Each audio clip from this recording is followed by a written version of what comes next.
ఇంట్లో 5గురు పిల్లలుంటే సందడి సందడిగా ఉంటుంది. ఈ 5గురు పిల్లల్లో ఎవరు ఎక్కువ అల్లరి చేసేవాళ్ళు? అంత అల్లరి లేదండి. కొంచెం ఈయనే అల్లరి.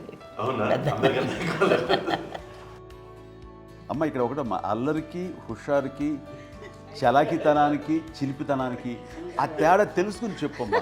అల్లరంటే ఇప్పుడు నా ఇమేజ్ ఏమైపోద్ది, అల్లరంటే అల్లరుడా అని. నేనేమో చాలా రావుడు మంచి బాలుడు అనేలాగా నా ఇమేజ్ ఇది.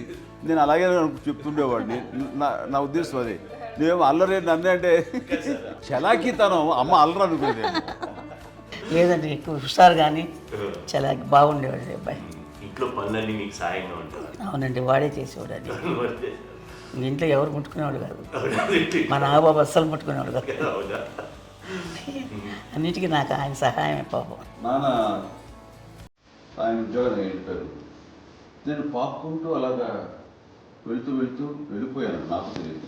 తర్వాత అమ్మ చెప్తుంటే లేదుగా మాత్రం కొన్ని కమ్మర కోరి ఉంది. ఒక అది పెట్టి అది వెళ్ళి కూర్చోతా ఏడుస్తాను రోడ్డు మీద. ఏసరికి వాడు 3 years. మరి నాగబాబు పాపం ఏముంది, తిన్నట్టు ఇష్టం. మరి అన్ని రకాలుగా నాన్న కోసం చేసి పెడుతుంటే మరి తను అది ఇష్టపడక ఆ తర్వాత లేకపోతే కోపడక ఎలా ఉంటాడు? చెల్లెళ్ళకి ఇచ్చిన సలహా ఏంటి? అంటే ఇండిపెండెంట్గా ఉండమంటారు అమ్మ. ఎవరిని డిపెండ్ అవ్వద్దు. నీ పిల్లలు నువ్వే జాగ్రత్తగా నేర్చుకో. ఎవరినైనా చేయకు, డిపెండెంటే పెట్టద్దు అని ఆవిడ మాకు బాగా ఎక్కువ చెప్పిండేది. నాకు కొంచెం టఫ్ టైమ్స్లో కూడా ఆమె నీ పాటు నువ్వే ఉండాలి, ఎవరి దగ్గర ఉండదు, ఎవరింట్లో ఉండదు, మా దగ్గర కూడా ఉండదు, నీ ఇద్దరు పెట్టినట్టుగా నువ్వే ఉండాలి. అది కష్టం కదండి అట్లా చెప్పడం. చెప్పారు, చాలా తక్కువ చెప్పారు. బట్ నాకు అదే ఇచ్చే ధైర్యం. ఇండిపెండెంట్గా అట్లా ఒకరి దగ్గర ఉంటే నీ గౌరవం తగ్గిపోతుంది, ఎక్కడ ఉండదు. అది చాలా నాకు చాలా ఇన్స్పైరింగ్ ఉండేది అమ్మ మాటలు. అది ఇప్పుడు కూడా అది చాలా హ్యాపీగా అనిపిస్తుంది అని చెప్పింది. అంతే కదా, ఇప్పుడు మనకి ఏదైనా రోగాలు వస్తే చేస్తాము, దాన్ని బాధపడుతుంది మనమే. బట్ తగ్గించే వాళ్ళు, కన్సర్న్ చూపించే డాక్టర్స్ ఒట్టుకోలు కింద కింద ఉండొచ్చు, కానీ పోరాడాల్సింది మనమే. నాకు సార్ కొంచెం ఏదో ఒక డిప్రెస్డ్ ఇదేదో వస్తే ఫేజ్ ఒకటి నేనేదో ఇంకా మా అందరి నుంచి నేను సపరేట్ అయిపోయినట్టు ఒక సిచ్యువేషన్ వచ్చినప్పుడు అమ్మ నన్ను పట్టుకుని I'm there for your yes. ఎవరు నువ్వు అన్నా ఎస్ అన్న ఫ్రెండ్స్ కానీ ఎవరైనా సరే ఎప్పుడు కూడా అలోన్గా మటుకు అనుకోకు, నేను నాన్న. ఆవిడ నన్ను పట్టుకొని ఇచ్చిన అఫెక్షన్ లేదా ఫీలింగ్ అసలు బలం అన్నమాట. ఇంకా ఏంటంటే ఏమైనా చేయగలను నేను, పర్లేదు లైఫ్లో ఏదైనా సాధించగలను అని ఒక భరోసా తల్లి దగ్గర నుంచి రావడం అనేది నాకు ఎవరు అవసరం లేదనిపించింది. అంత స్ట్రాంగ్గా ఆవిడ support, very strong, very practical. అంత స్ట్రాంగ్ చేసింది నాన్న చెప్పండి. మా పిల్లల విషయంలో మేము కూడా మేబీ అంత స్ట్రాంగ్ కాదేమో, సెన్సిటివ్గా ఉంటాం, కానీ అమ్మ మటుకు చాలా స్ట్రాంగ్గా ఉండి మమ్మల్ని కఠినంగా ఇలాగే ఉండాల్సింది, ఇలా ఉండండి, అప్పుడే మీరు నేర్చుకుంటారు. ఇక్కడ అమ్మ పాజిటివ్నెస్ గురించి ఇంకో మాట చెప్పాలి. అంటే తన బిడ్డలకే కాదు, ఈ రోజున మా రెండో పాప శ్రీజ కూడా తనకి లైఫ్ చిన్న డిస్టర్బెన్స్ వచ్చింది. ఆ టైంలో కూడా తను ఏముందంటే అప్పుడు నాన్న దగ్గరికి వెళ్ళాను, తను ఇచ్చిన భరోసా, తను ఇచ్చిన మాట వెళ్ళలేని ధైర్యం వచ్చింది నాకు. నాన్నమ్మ దగ్గర ఎప్పుడు కూర్చోస్తాడు అప్పుడే పాజిటివ్ ఫీలింగ్ వస్తుందని నాతో షేర్ చేసుకుంటాను. తను మాతో చెప్తుంటే అనిపిస్తుంది, కరెక్ట్ అమ్మ, ఏం పర్లేదమ్మా, లైఫ్ అంటే ఒకరితోనే అయిపోదు. ఆ ఒక్కరి వల్ల వాళ్ళ ఇన్ఫ్లుయెన్స్ తోటో వాళ్ళు మన మీద నియంత్రించడం కానీ మన బాధల్ని వాళ్ళు చేయడం అవుతాం. జస్ట్ నువ్వు నీ గురించి నీ మనసులో ఏదనిపిస్తే, నీ గుడ్ ఫీలింగ్ ఏది వస్తుందో ఆ ఫీలింగ్ ప్రకారం వెళ్ళిపోదు. అంటే ఆ జనరేషన్ పీపుల్ ఎక్స్పెక్ట్ అలా కాదు, ధైర్యం ఉండి అందరికీ ధైర్యం బాగా నూరుకొస్తారు. ఫాదర్ కూడా, మా నాన్నగారు కూడా అస్సలు ఎప్పుడు అనేవాళ్ళు, ఎప్పుడు మీరు పెట్టే చెయ్యి మీరు ఎప్పుడు పైన ఉన్నది తప్ప తీసుకుని ఎలా ఉండకండి, చేతులు పెట్టుకొని అనే అట్లాంటివి చెప్తుండేవాళ్ళు. అందుకని మాకు ఇంకా ఇండివిజువాలిటీ మాకు బాగా, ఎప్పుడు కూడా ఒకళ్ళని అడగడం అని, ఈవెన్ బ్రదర్స్ని అడగాలన్నా కూడా మాకు అది పడిపోయింది మైండ్లో, కొంచెం కష్టంగా ఉంటుంది. సో నాకు అంటే ఆవిడ మా అమ్మ ఏదన్నా కొంచెం డిప్రెస్ అయినా నేను చాలా ఎక్కువ అమ్మకి షేర్ చేసుకుంటే, అన్నయ్య కూడా లేడు. అన్నయ్య ఉన్నప్పుడు ఓకే, లేనప్పుడు నేనే ఎక్కువ షేర్ చేసుకున్నాను. బట్ ద బెస్ట్ థింగ్ మా అమ్మ దగ్గర నుంచి హగ్ అండి. ఈరోజు కూడా మా అమ్మని హగ్ చేసుకోకపోతే అంటే అది నాకు మా అందరిలోనూ అంటే ఆవిడ పెద్ద చదువుకున్న వ్యక్తి కాదు, పెద్దగా బయటికి వెళ్ళి నా ఎక్స్పోజర్ కాదు, కానీ ఇవాళ చెప్పాలంటే మీ అందరికీ ఆవిడ ఒక వైఫై లాంటిది. Yes you can say that. Yes yes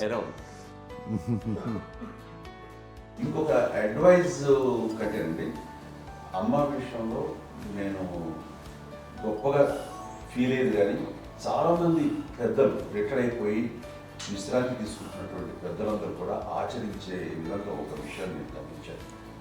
ఇప్పుడంటే నా దగ్గర ఉంటుంది కాబట్టి ఉన్నాను. అమ్మ విడిగా ఇంకొక ఇంట్లో ఉండేది, 9 సంవత్సరాలు నాన్నగారు దూరం అయిన దగ్గర నుంచి ఉండేది.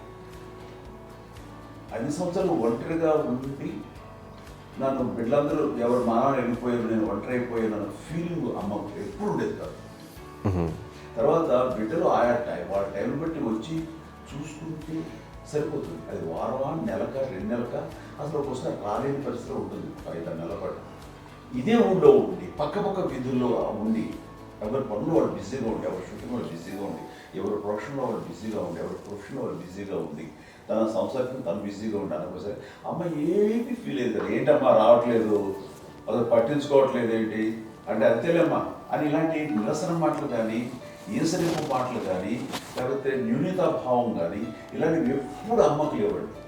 వచ్చారు అబ్బాయి ఏం చేసి పెట్టడా చెప్పండి అంటూ చాలా పాజిటివ్గా ఉండి ఇప్పటికీ కూడా తను సపరేట్గా ఇచ్చిన పాయింట్ ఎంతో ఉంటుంది వేరే ఎందుకంటే అమ్మకి మోస్ట్ స్ట్రెస్ బస్టర్ వచ్చేసినా లేకపోతే రిలీఫ్ ఏంటంటే తన కిచెన్లో కూర్చొని వండుకు తింటాం, వండి అందరికి పెట్టాం.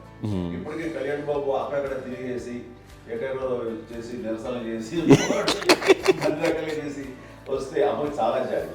ఆడేదో ఇంకా మేము గుడ్లా కష్టపడుతున్నాం కానీ ఆడి ఎంతగా వెళ్ళేదో మీ టీవీలో వాటిలో అది ఎక్కువగా చూపించేసరికి వాడే కష్టపడతారు, మేము కష్టపడలేదు ఫీల్ అమ్మకి. అందులో వాడు రాగానే ఎలా వచ్చావా అని అమ్మ ఎక్కడ కళ్యాణ్ బాబు అంటే ముందు అమ్మను కానీ ఎక్కడ కళ్యాణ్ బాబు తను ఎక్కడ ఉంటాడో ఏ ఉంటాడో తెలుసు. అది తెలిసిన తర్వాత ఎక్కడ తను వాడికి ఇష్టమైన బిర్యానీ అవి చేసి చక్కగా పంపించి అన్నీ చేస్తుంది. అట్లాగా బిడ్డలకి పెట్టడమే తప్ప బిడ్డల నుంచి ఈ వయసులో ఎక్స్పెక్ట్ చేయడం లేకపోగా కొంచెం పట్టించుకోవట్లేదు అనే ఒక న్యూనత భావనలోకి వెళ్ళిపోయి సైకలాజికల్ డిప్రెస్ అయ్యే మదర్ మాత్రం కాదు. ఆ రకంగా మాకందరికీ భరోసా. మేము కూడా పెద్ద అయినా బిడ్డలు వాళ్ళ ప్రవృత్తి ఉద్యోగరీత్యా వాళ్ళ వృత్తిరీత్యా వాళ్ళు దూరం అయిపోయి మనల్ని చాలా కమ్యూనికేషన్ గ్యాప్ వచ్చినా సరే బిడ్డలు నాకు దూరం అయిపోయి పట్టించుకోవట్లేదు. ఇలాగే చూసావా వెళ్ళి ఎంత ఇదిగా వదిలేయేవాళ్ళు గురించి ఇప్పుడు ఏమైపోయాను అని ఇంత కించెం బాధపడలేదు వాళ్ళకి అంటూ నెగిటివ్ సైడ్ ఆలోచించే విధానం లేనే లేదు. అది మా అందరికి ఎంత కంఫర్టబుల్ అంటే అంత అయితే కాదు.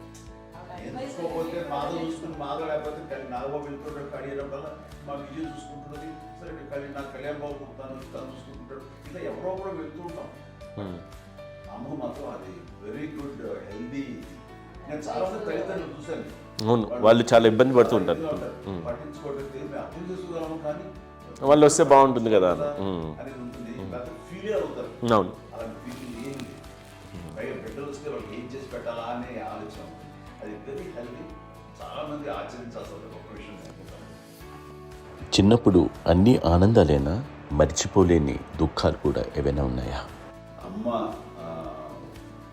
చెప్పాలంటే ఓపికకి, గృహిణిగా తన బాధ్యతలు నిర్వర్తించడానికి అండ్ అన్ని రకాలుగా టేకింగ్ కేర్, దీనికి ఒక మంచి ఉదాహరణ నేను చెప్పగలను.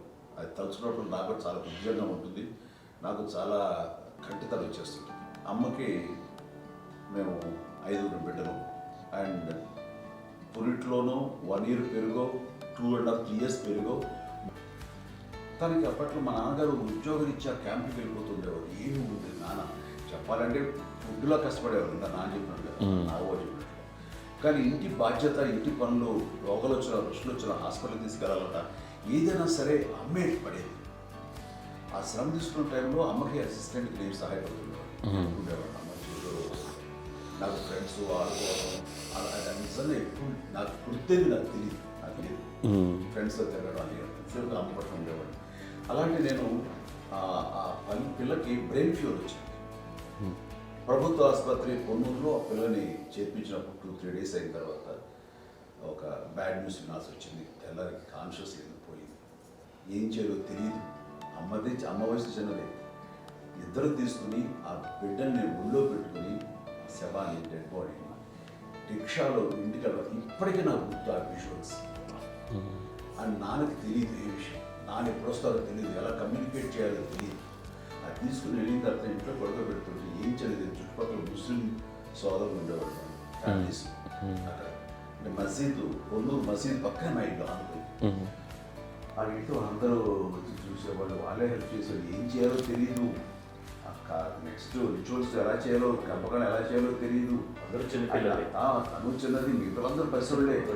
సో అలాంటి పరిస్థితుల్లో తమిళ వచ్చినప్పుడు చుట్టుపక్కల వాళ్ళు మీరు వచ్చి చేయాల్సిన కార్యక్రమాలు చేశారు. ఆ సమయంలో నాకు ఎక్కడో కమ్యూనికేట్ చేసి డిపార్ట్మెంట్ ద్వారా నాన్న వచ్చేసరికి అన్నీ అయిపోయింది. ఇప్పటికీ నాకు ఎందుకంటే మేము ఇలా ఎన్ని పురుషులు ఎన్నుకుంటున్నామంటే ఎలాంటి ఇది లేకుండా జాగ్రత్త అనే ఒక హెచ్చరికలాగా చేస్తూ అండ్ వాళ్ళకి చాలా సపోర్ట్ చేసి అండ్ ఇప్పుడైతే నా మీద నమ్ముకుంటే నేను ఏ నిర్ణయం తీసుకున్నా మరో మాట. అండ్ తనకి హాస్పిటల్ పెద్ద ఫోబియా. నేను ఎక్కడికి వస్తాను హాస్పిటల్ రాను. ఈ మధ్యకాలంలో సరే అమ్మ మోకాల ఆపరేషన్ జరిగింది. అమ్మ నువ్వు కొంత బాధపడుతున్నావు, అసలు ఈ రోజున వచ్చిన మెడికల్ అడ్వాన్స్మెంట్ నీకు అసలు ఏ బాధ తెలియకుండా మోకాల ఆపరేషన్ రీప్లేస్ చేస్తారు అని వీళ్ళందరూ చెప్పాలి భయపడతాను. ఎందుకంటే ఫస్ట్ ఎలా నాకు సపరేట్ అవుతాను ఎలా చెప్పాలి తెలియదు.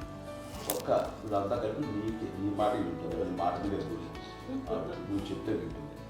సరే వీళ్ళు చెప్పాను అంతే. ఏదో నాలుగు ముందు చెప్తే ఎలా అవుతున్నారా సరే ఇష్టం రా లేదులే మా ఊరికి పర్లేదు అన్న. మళ్ళీ ఇంటికి వచ్చాక మళ్ళీ ఇంకొక తెప్పించి మిషన్ తెప్పించి మళ్ళీ టెస్ట్ చేయించి అందరూ బాగుంది ఏమి లేదు అన్న తర్వాత అప్పుడు ప్రతితో పడ్డాడు. ఏదో ఉంది మామూలు టెస్ట్ చేయించాలని చెప్పి శ్రద్ధ ఎక్కువ.